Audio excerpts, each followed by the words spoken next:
어느 날 아침, 당신이 눈을 뜨는 그 대륙에서 가장 가까운 이웃들, 국경을 공유하고 역사를 나누며 수십억 달러의 교역을 해오던 그들이 당신 없이 앞으로 나아가기로 결정했다고 상상해 보십시오. 전쟁 때문도 배신 때문도 아닙니다. 단지 이제는 당신을 거치는 것이 더 이상 가치 없다고 판단했기 때문입니다. 이것이 오늘날 북아메리카의 새로운 모습입니다. 탱크나 조약이 아닌 철도와 컨테이너, 그리고 탈출을 위한 새로운 경로가 그려낸 풍경입니다.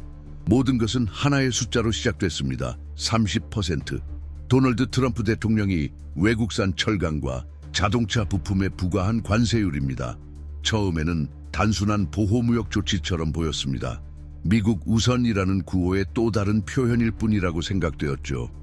그러나 이 조치 하나가 외교 무대의 지하에서 지각 변동을 일으켰고 결국 대륙의 지표면을 갈라놓기 시작했습니다. 이 무역 장벽의 반대편에서 캐나다와 멕시코는 물러서지 않았습니다. 협상을 요청하지도 양보하지도 않았습니다. 대신 그들은 훨씬 더 대담한 선택을 했습니다. 새로운 지도를 꺼내든 것입니다. 오타와의 조용한 회의실과 멕시코 시티의 치밀한 관료 체계 안에서 그들은 흰 종이의 전략과 야망, 그리고 오랜 좌절을 담아 새로운 경제 경계를 그려나가기 시작했습니다. 그 경계는 디트로이트를 지나지 않습니다. 텍사스를 관통하지도 않습니다. 미국 세관은 완전히 우회됩니다. 북미 경제의 삼각축을 이루던 세 나라 중 두 나라가 세계 최대 시장을 명시적으로 제외한 새로운 교역 경로를 구축한 것은 현대사에서 전례 없는 일입니다. 이 결정은 감정적인 반응이 아니라 시간을 들여 준비된 결과입니다.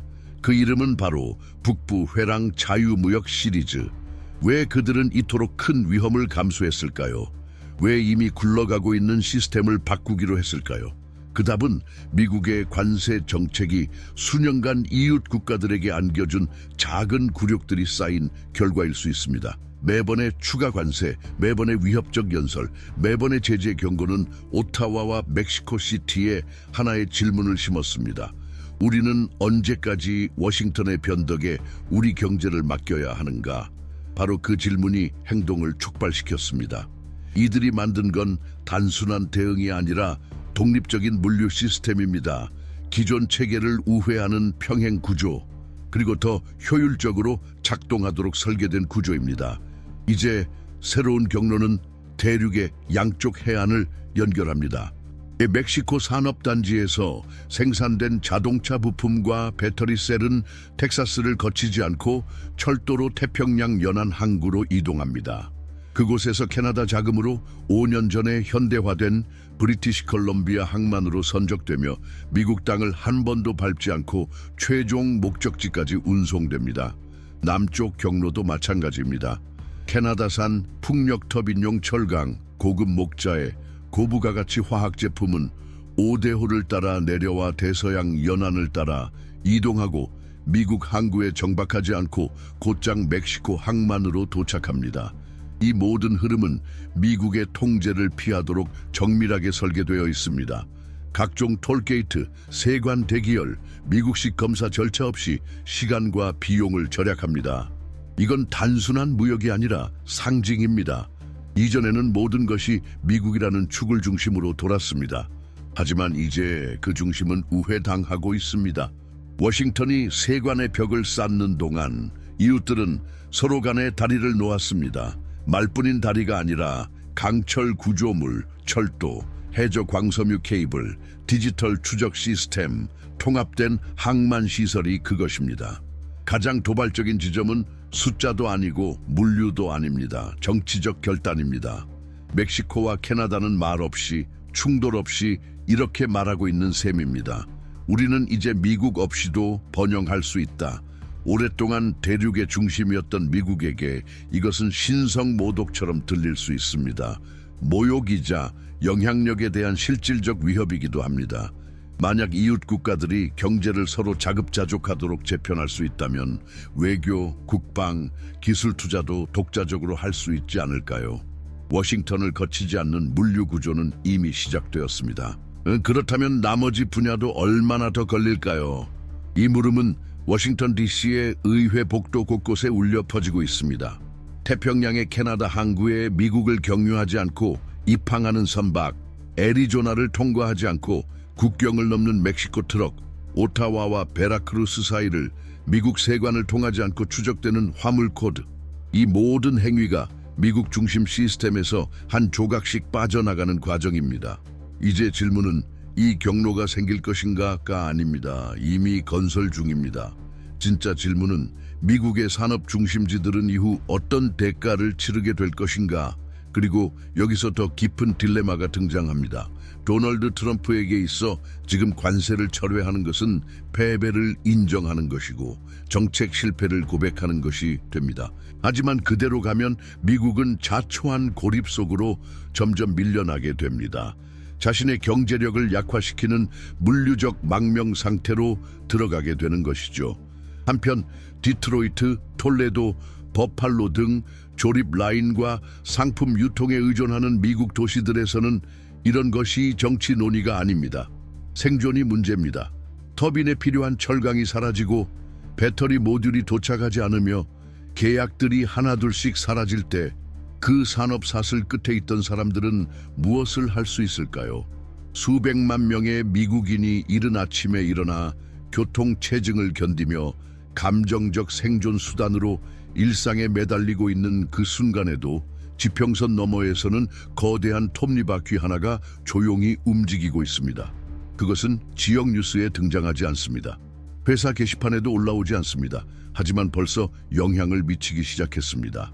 주문 속도가 느려지고 납기일이 늘어나며 공급이 지연되고 계약들이 이유 없이 사라지는 현상으로 이 거대한 톱니바퀴에는 이름과 경로가 있습니다. 북부회랑 자유무역 시리즈. 그리고 그 작동 원리는 단순한 지정학적 계획이 아니라 새로운 경제 주기입니다. 생산성, 운송, 조립, 포장, 세금 계산서, 그리고 빠듯한 마진으로 살아가는 사람들에게 직접적이고도 일상적인 결과를 가져오고 있습니다. 이것은 먼 이론이 아닙니다. 토레도의 한 47살 아버지가 야간 근무가 잘려나가는 이유입니다. 버펄로의 52살 여성 물류 관리자가 한 주에 20번 오가던 트럭이 이제 9번밖에 운행되지 않는 이유입니다. 60살의 지게차 기사가 은퇴 1년을 앞두고 예상보다 적은 퇴직금과 함께 6개월 먼저 해고된 이유입니다. 이 모든 것은 미국 영토 한 치도 밟지 않도록 설계된 새로운 물류 아키텍처의 직접적인 반영입니다. 과거의 세 나라를 연결하던 상품 흐름의 직선 경로는 이제 곡선으로 다시 그려지고 있습니다. 미국의 톨게이트, 항구, 세관을 모두 피하도록 설계된 그 곡선은 단지 지리적인 우회만이 아닙니다. 상징적인 단절이기도 합니다. 캐나다와 멕시코 지도자들이 냉정하고 전략적인 외교 감각으로 지금 하고 있는 일은 전례 없는 명확함으로 미국의 중심성을 형식적 단절 없이 무너뜨리는 것입니다. 무역 전쟁을 선포하지 않았습니다. 자극적인 기자회견도 없습니다. 다만 움직임만이 존재합니다. 예를 들어 지난 몇 달 동안 브리티시 컬럼비아의 한 터미널은 과거 텍사스를 통과하던 멕시코산 자동차 부품을 받기 시작했습니다. 이 부품들은 이제 마사틀란에서 태평양 연안을 따라 철도를 타고 미국 세관을 한 번도 거치지 않고 캐나다로 들어갑니다. 그리고 온타리오 남부의 산업지대로 직접 운송됩니다. 미국 입장에서는 더 잔인한 현실, 이 방식이 더 싸고 더 빠르고 더 예측 가능하다는 점입니다. 반대편에서도 비슷한 일이 벌어지고 있습니다. 캐나다산 철강, 목재, 화학제품, 니켈이 5대호 수로를 타고 내려갑니다. 쿠바 해안을 경유해 베라크루스로 이동하며 미국에서 징수되던 세금 없이 멕시코 시장에 다시 편입됩니다. 마치 철도와 해상 경로들이 미국을 피해 움직이는 법을 배우고 있는 듯합니다. 산사태 이후 물줄기를 바꾸는 강처럼 말입니다. 이 모든 것을 직접 체감하는 사람들에게 이 변화는 절대 이론이 아닙니다. 34년 동안 주간 고속도로 55번을 달리던 트럭 운전사는 늘 들르던 휴게소가 텅 비기 시작한 것을 봅니다.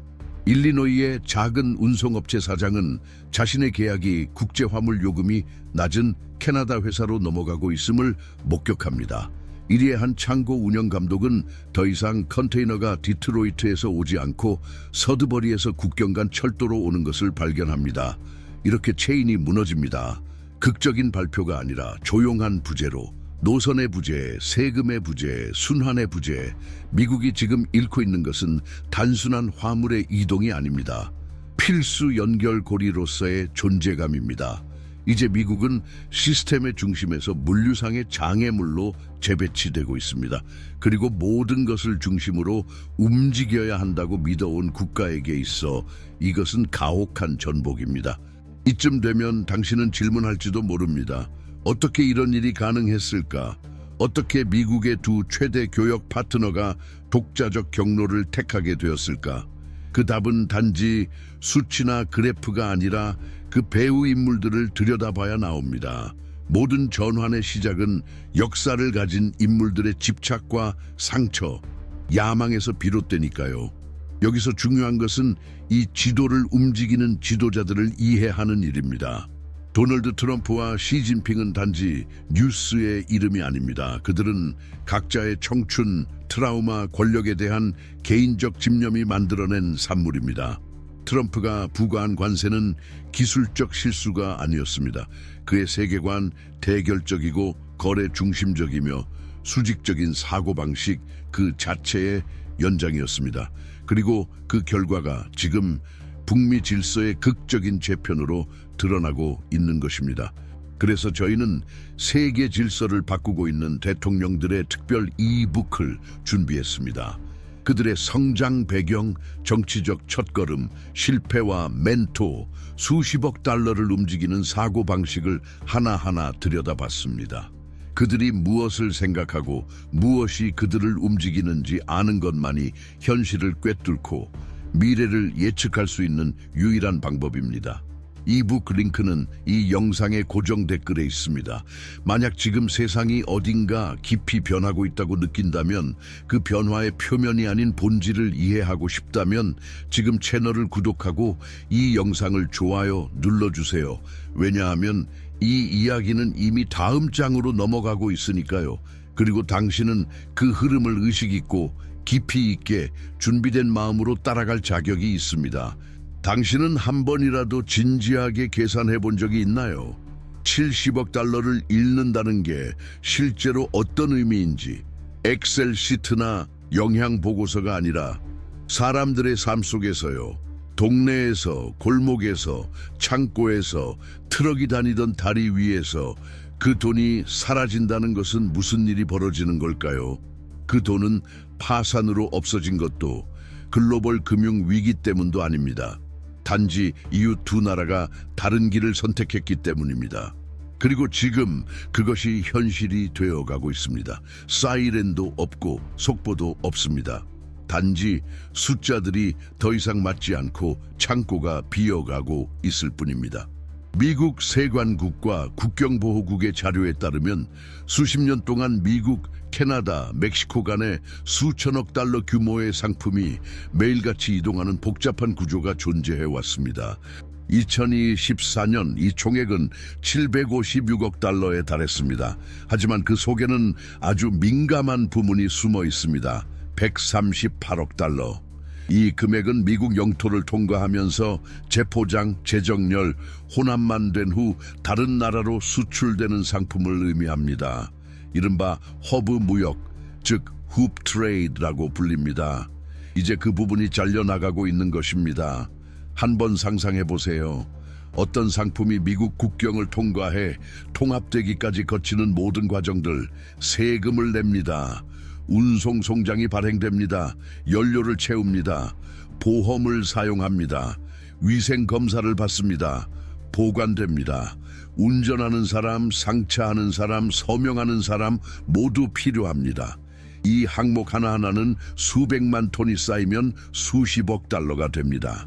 그리고 지금 그 수십억 달러가 캐나다와 멕시코의 항만으로 이동하고 있는 것입니다. 그렇다면 진짜로 2년 동안 69억 달러가 사라진다고 해서 미국 같은 거대한 경제에 타격이 될까요? 문제는 이 질문에 답이 앉아있는 자리에 따라 달라진다는 것입니다. 월가 입장에서는 단순한 흐름의 재조정일 수 있습니다. 하지만 버펄로 이리 톨레도 게리에 사는 사람들에게는 그게 아닙니다. 24시간 가동되던 창고가 밤 10시에 문을 닫고 퀘벡이나 시날로아 번호판을 단 트럭들이 더 이상 정비소에 들어오지 않으며 자정 넘어서까지 열려있던 식당이 더 이상 야간 교대 조작자들을 상대하지 않는 것입니다. 공급망의 중심이 더 빠르고 더 저렴하며 미국을 완전히 우회하는 대안으로 바뀌기 시작하면 이 모든 것은 조용히 사라집니다. 당신은 알고 있었나요? 진짜 붕괴는 절대 큰 소리로 시작되지 않는다는 것. 때로는 단지 더 이상 열리지 않는 화물문 소리 하나에서 시작됩니다. 뉴욕, 로스앤젤레스, 일리노이, 플로리다는 이제 자신들의 물류 시스템이 바깥으로부터 천천히 말라가고 있음을 목격하고 있습니다. 박스 하나 처리할 때마다 수익을 냈던 회사들은 이제 텅 빈 복도와 달성되지 못한 목표만 남습니다. 항만 터미널은 과거에는 끊임없이 오가는 화물로 붐볐지만 지금은 운영이 아닌 약속으로 간신히 버티고 있습니다. 그리고 손실의 수확은 표면적 숫자에서 끝나지 않습니다. 70억 달러 규모의 거래 손실 뒤에는 훨씬 더 거대한 연쇄적 붕괴가 숨겨져 있습니다. 채워지지 않는 연료세, 발급되지 않는 운송 허가, 취소된 숙박, 갱신되지 않은 보험, 절반으로 줄어든 주유소 방문객이 남긴 팔리지 않은 커피들. 통계에 나타나지 않는 상처의 크기는 도대체 얼마나 클까요? 그리고 그 부재를 누가 얼마나 오래 감당할 수 있을까요? 예전에는 텍사스를 통과하던 화물마다 고속도로, 통관업자, 운전기사, 검사관 등에게 수익이 돌아갔습니다. 하지만 이제 캐나다와 멕시코가 직접 통합한 노선이 이 자리를 대신하고 있습니다. 화물은 이미 신고되었고 추적 가능하며 통관 완료 상태로 이동합니다. 그 효과? 단지 대체가 아니라 이전 시스템보다 효율적인 평행 경제의 탄생입니다. 캐나다 정부는 브리티시 컬럼비아 해안을 국제 진입 항만으로 전환하기 위해 23억 달러를 투자했습니다. 프린스 루퍼트 항만은 이제 캘리포니아 항보다 훨씬 빠른 태평양 접근 통로로 자리 잡았습니다. 한편 멕시코는 자국 철도 인프라를 확장하고 있습니다. 생산지와 전략적 항만을 직접 연결하기 위해서입니다. 그 대표적인 사례가 마사틀란에서 캐나다 북부 산업지대까지의 연결선입니다. 이 노선은 소노라 두랑고를 관통하고 정의 화물 열차를 타고 3일도 안 되어 온타리오에 도착합니다. 그렇다면 이게 미국 조립 공장들에게 어떤 의미인지 한번 상상해 보셨나요? 이건 이론이 아닙니다. 이건 이제 디트로이트에 내려지지 않는 철강, 인디애나를 지나지 않는 엔진, 시카고에서 멈추던 부품이 퀘벡으로 직송되는 현실입니다. 한때 생산의 심장이었던 지역이 이제는 회피 경로가 된 것입니다. 여기서부터 경제학자들이 말하는 선순환 구조가 금이 가기 시작합니다. 생산 사슬은 돌아갈 때 학교, 상점, 서비스, 지역 성장까지 모두 끌고 갑니다. 하지만 그 사슬이 외부로 옮겨지면 남는 건 공백뿐입니다. 그리고 그 공백은 연설로는 메워지지 않습니다. 그건 산업 정책이 필요하고 전략이 필요하며 무엇보다 지금 미국의 부족한 의지가 필요합니다. 그리고 착각하지 마십시오. 미국 지도자들은 이 모든 걸 알고 있습니다. 하지만 선택은 이미 끝났습니다. 도널드 트럼프가 철강과 자동차 부품의 30%의 관세 장벽을 세웠을 때 그는 세계가 미국을 중심으로 움직일 것이라 믿었습니다. 기업들이 기다릴 것이고 무역 파트너들이 물러설 것이라 여겼습니다. 하지만 그가 과소평가한 것은 이제까지 미국에 의존하던 두 나라가 자신들의 길을 스스로 개척할 준비가 되어 있었던 속도였습니다. 캐나다와 멕시코는 단순히 반응한 게 아닙니다. 그들은 한 발 앞서 준비했습니다. 프로젝트에 이름을 붙이고 전용 기금을 조성하고 자유무역지대를 설계하고 국영은행을 통합하고 항만과 철도를 현대화했으며 무엇보다 함께 협력하며 실용적으로 실행했습니다. 혹시 이런 느낌을 받아본 적이 있나요? 당신보다 훨씬 거대한 어떤 변화가 다가오고 있는데 이상하게도 주변 누구도 그것을 느끼지 못하는 순간 말이에요. 지금 북미 대륙의 한가운데에서 세 개의 톱니바퀴가 완벽한 동기화로 돌기 시작했습니다. 하지만 그중 두 개는 의도적으로 세 번째 톱니바퀴를 무시하고 있습니다. 캐나다와 멕시코는 미국을 단순히 우회하는 것이 아니라 미국을 대체하는 세 가지 시스템을 가동시키기 시작했습니다. 첫 번째 시스템의 이름은 짧지만 그 결과는 길게 이어집니다. 퍼시픽 쇼트링크. 기술적인 용어 같고 거의 무해해 보이지만 그 안에는 분명한 메시지가 숨겨져 있습니다. 기존 경로는 더 이상 고려 대상이 아니다. 샌디에이고, 휴스턴, 뉴올리언스를 거치는 대신 캐나다는 다른 길을 선택했습니다. 브리티시 컬럼비아 최북 서단에 위치한 프린스 루퍼트 항만을 아시아, 그리고 이제는 멕시코와 연결되는 핵심 거점으로 탈바꿈시킨 것입니다. 예전에는 단순한 대한 해상 경로였던 이 항만이 이제 북미의 새로운 관문이 되었고 미국은 그 길 위에 없습니다. 이 경로를 통해 풍력, 터빈용 철강, 정제 니켈 기둥, 송전탑이 마사틀란까지 운송됩니다. 상징성 때문이 아니라 더 저렴하고 더 빠르고 더 신뢰할 수 있기 때문입니다. 이 경로의 모든 컨테이너는 하나의 도발을 품고 있습니다. 왜 관세를 내고 몇 주씩 통관을 기다려야 하는가? 디지털로 국경을 통과해 절반의 시간 안에 이동할 수 있는데, 그리고 여기에는 사람들이 잘 인식하지 못하는 중요한 요소가 하나 있습니다. 미국 영토를 통과하는 모든 킬로미터는 그동안 하나의 미시경제 체계를 먹여 살렸습니다. 톨게이트 요금, 도로 유지비, 주유소 이용, 교통 허가증, 숙박, 식사. 하지만 이제 캐나다와 멕시코 철도와 고속도로로 화물이 우회되며 이 작은 경제 구조는 천천히 시들어가고 있습니다. 그 붕괴는 큰 파산 소리로 오지 않습니다. 그냥 교대가 끝난 후 꺼지는 전등처럼, 일요일에 문을 닫는 주유소처럼, 지도에서 전략적 거점이던 마을이 그저 스쳐가는 이름 없는 경유지로 바뀌는 것처럼, 당신은 한 번이라도 생각해 본 적 있나요? 트럭이 더 이상 지나가지 않는 마을에선 무슨 일이 벌어지는지를. 두 번째 톱니바퀴는 훨씬 더 대담합니다. 그 이름은 그레이트 레이크 플렉서블 링, 즉 유연한 5대5 고리입니다. 공학 용어처럼 들리지만 사실상 미국 물류 모델의 척추를 정확히 겨냥한 계산된 일격입니다. 캐나다는 이 구조를 통해 철강 코일, 고밀도 목재 블록, 산업 화합물을 동부 해안을 거치지 않고 대서양을 건너 쿠바로 직접 운송합니다. 그곳에서 화물은 베라크루스로 분산 및 재배치됩니다.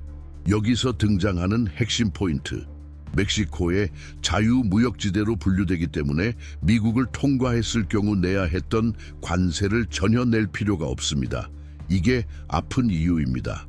단순히 화물이 우회되는 문제가 아니라 미국의 권위 자체가 사라지고 있다는 것입니다. 이전에는 5대5를 통과하는 모든 상품이 미국 세관의 감시를 받았습니다.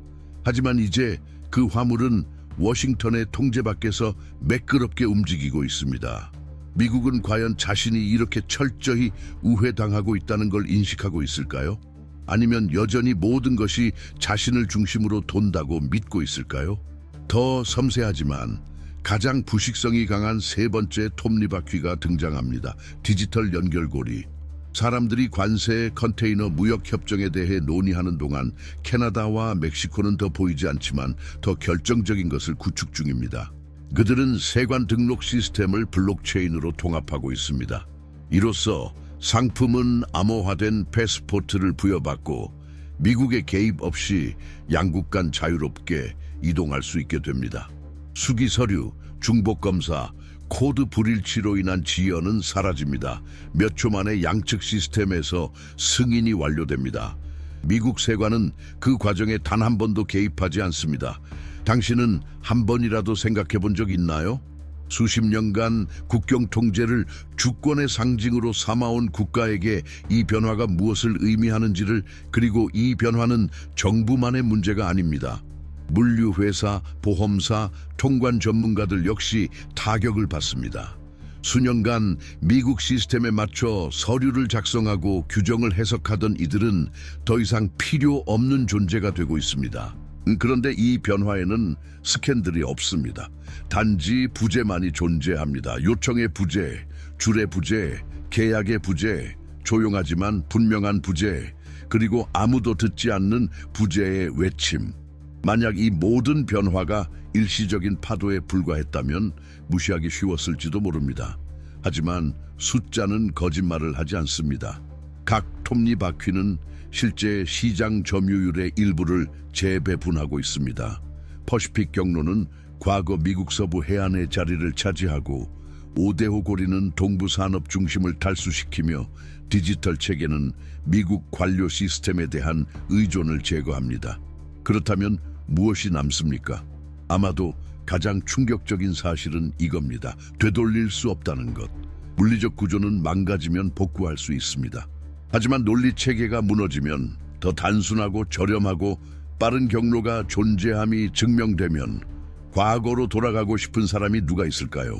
당신은 클라우드 저장소를 알고 나서 플로피 디스크로 다시 돌아가고 싶습니까?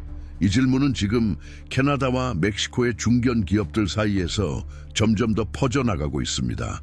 예전엔 미국을 통과해야 한다고 믿었던 관리자들이 이제는 미국을 비용, 병목, 피해야 할 우회로로 보기 시작했습니다. 그리고 미국을 통하지 않고 체결된 새로운 계약 하나하나가 그 흐름을 되돌리기 어렵게 만들고 있습니다. 미국의 자동차 산업은 단순한 경제적 톱니바퀴가 아니었습니다. 그것은 정체성이었고 자부심이었으며 역사였습니다. 이 산업은 도시 전체를 형성하고 가문을 일으키고 강력한 노조를 떠받들며 수천만 노동자의 삶의 리듬을 결정짓는 중심이었습니다. 디트로이트에서 데이튼까지, 플린트에서 포트웨인까지 셰시에 조여진 볼트 하나하나는 안정과 미래를 의미했습니다. 하지만 지금 그 미래는 부품 하나씩 미국을 벗어나 재배치되고 있습니다. 지금 일어나고 있는 일은 단순한 물류 재조정이 아닙니다. 대륙 중심에서의 미국의 생산 기능이 꺼지고 있는 것입니다. 그리고 그 현실은 가장 명확하게 자동차 산업에서 드러나고 있습니다. 한때 미국 엔지니어링의 상징이었던 그 분야 말입니다. 미시간, 오하이오, 인디아나의 공장 단지들에서 붕괴는 선언되지 않습니다. 그것은 결핍으로 측정됩니다. 주문이 줄어들고 근무조가 줄어들며 부품이 줄어듭니다. 그리고 가장 아픈 결핍은 기대감의 부재입니다. 오랫동안 북미 자동차 산업은 다음과 같은 구조로 움직였습니다. 멕시코는 배터리, 전자 모듈, 중간 부품 등 부품 공급국, 캐나다는 철강, 알루미늄, 냉각 시스템 등 원자재 수출국, 미국은 모든 것을 조립, 포장, 판매하는 완성국. 자동차는 미국에서 형태를 갖추고 이름을 얻고 라벨이 붙고 최종 목적지를 향해 출고되었습니다. 그러나 이 생산의 논리 자체가 해체되었습니다. 지금 멕시코와 캐나다를 잇는 신형 운송 경로는 부품들이 미국 단계를 건너뛰도록 만들고 있습니다. 몬테레이에서 출발한 배터리 모듈 수송 열차는 멕시코 북부를 횡단, 태평양 연안 철도 터미널을 통해 곧장 캐나다 온타리오로 이동합니다. 거기서 마감 처리와 상업 등록을 거쳐 최종 상품이 됩니다. 미국은 이 흐름에서 범퍼도 볼트도 심지어 세금조차 보지 못합니다. 불과 3년 전까지만 해도 디트로이트에서 조립되던 차량이 이제는 캐나다 땅에서 완성되고 그 효율성은 놀라울 정도입니다. 제너럴 모터스는 온타리오 북부의 카미 공장을 완전히 리모델링하고 있습니다. 여기선 새 전기 SUV 라인을 캐나다, 멕시코 이중 인증으로 생산할 예정입니다. 멕시코의 바지오테크 EV는 이 차량의 플랫폼 구조를 담당할 것입니다. 완성 모델은 미국을 거치지 않고 두 나라가 직접 생산한 공동 작품이 됩니다. 미국은 초대받지 않은 결혼식의 손님일 뿐입니다.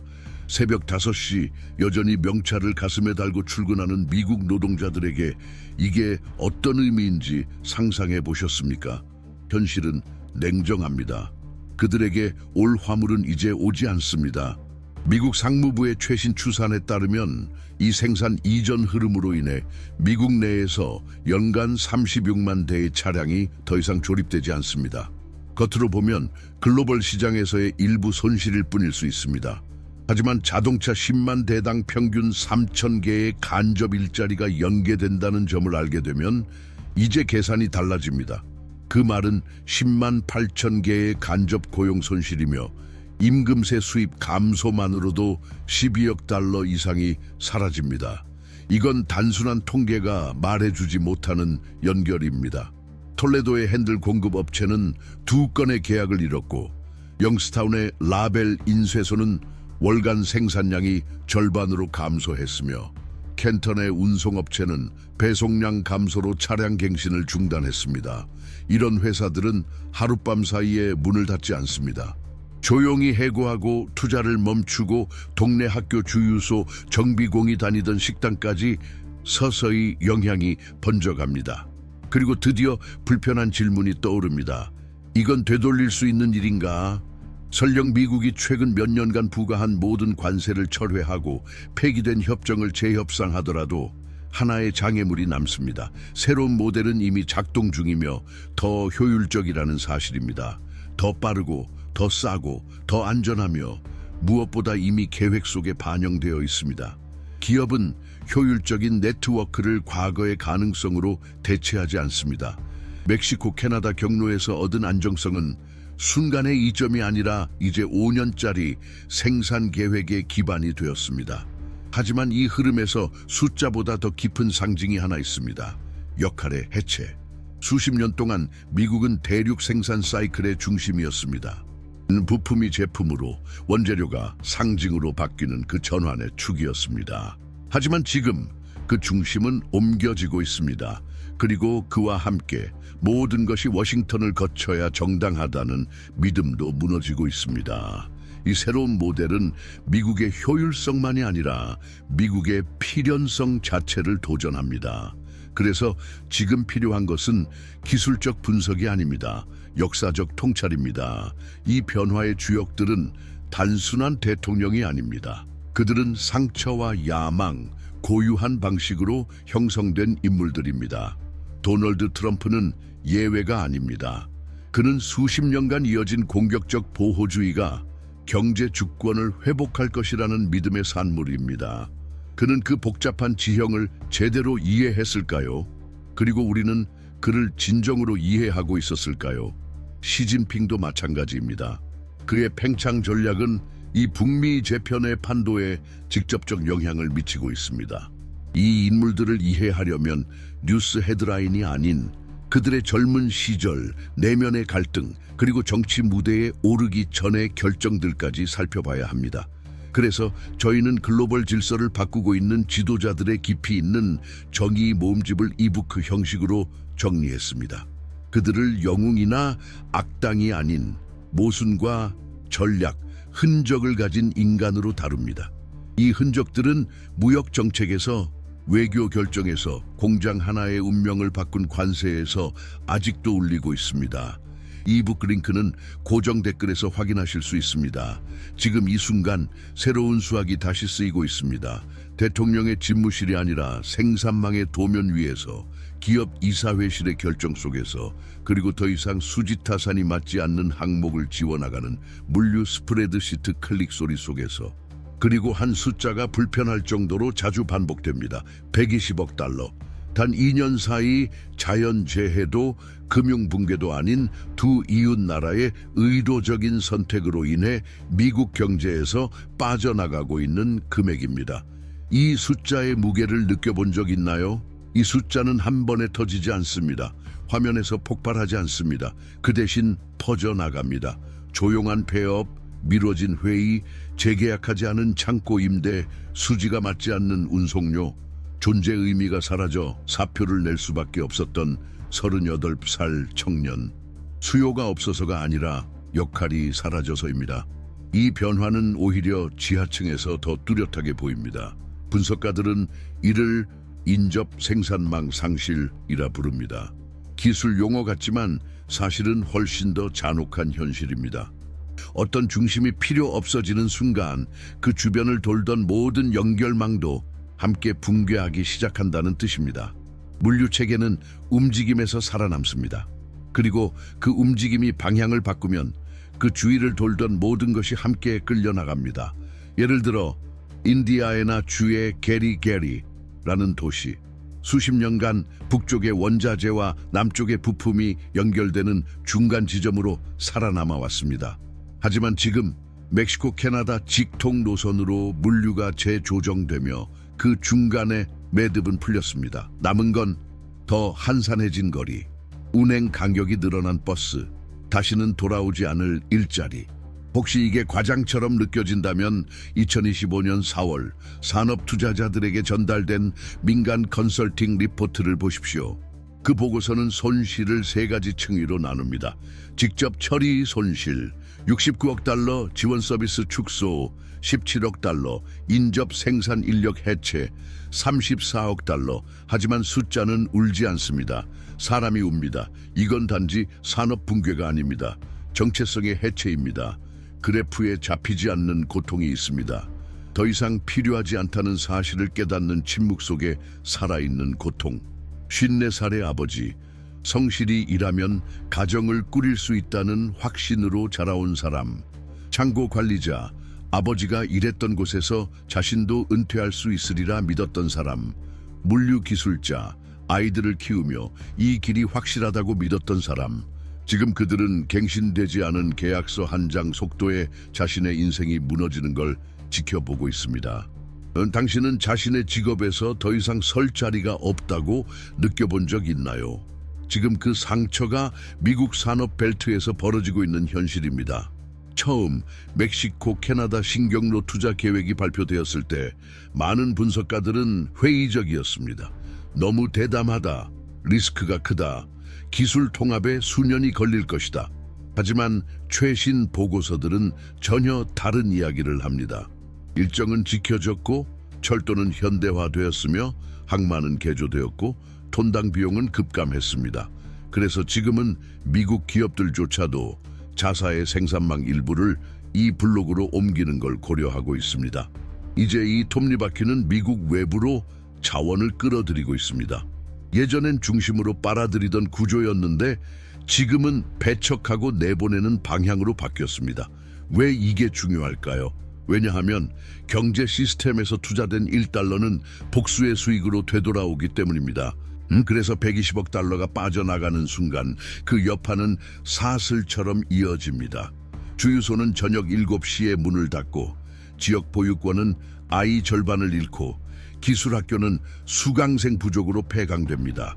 이건 전통적 불황이 아닙니다. 모세 혈관처럼 퍼지는 위축입니다. 멀리선 보이지 않지만 안쪽에선 치명적입니다.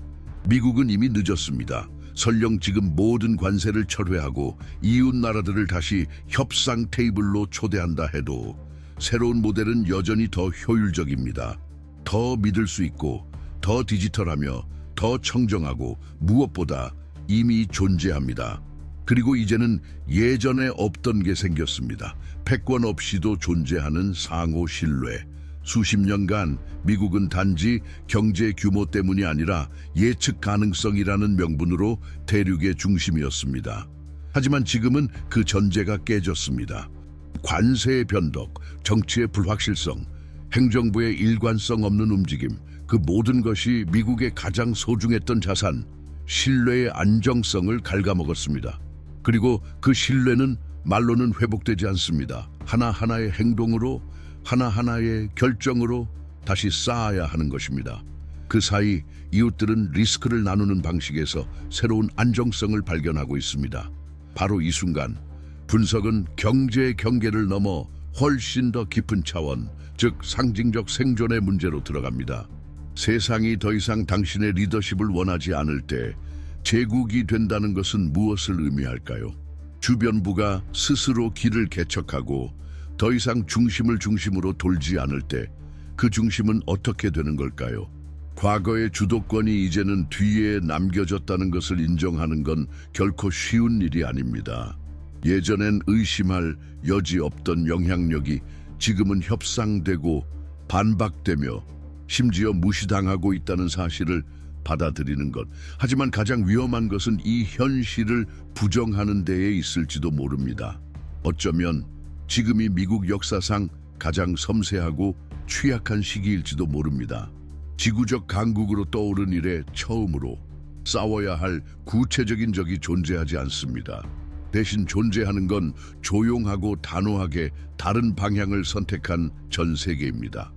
그리고 더 혼란스러운 건 그 새로운 길이 기존의 중심을 벗어난 채로 더 잘 작동하고 있다는 사실입니다. 그렇다고 해서 이것이 완전한 종말은 아닙니다. 그럴 필요도 없습니다. 모든 사이클의 끝에는 부활의 기회가 함께 따라옵니다.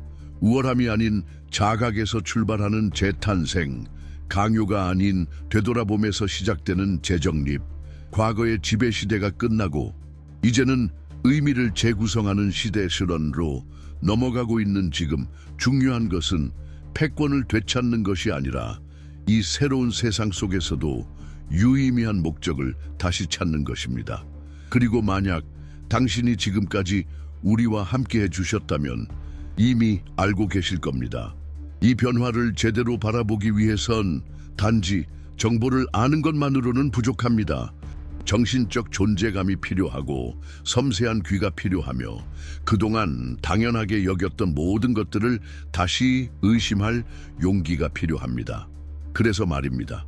만약 당신이 이 세상을 더 깊이, 더 섬세하게, 그리고 더 용기 있게 이해하고 싶다면 이 채널은 당신을 위한 공간입니다.